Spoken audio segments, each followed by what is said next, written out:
Hi, I'm Dave from DMM. We're at the Friedrichshafen show in Germany. It's 2017 and I'm going to talk you through our new carabiner called the Ceros.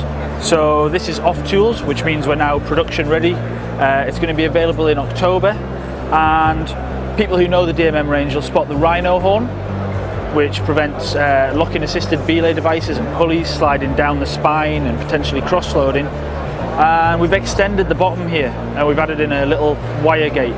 What this means is it makes the biner directional, which reduces the chance of cross-loading when you're using belay devices.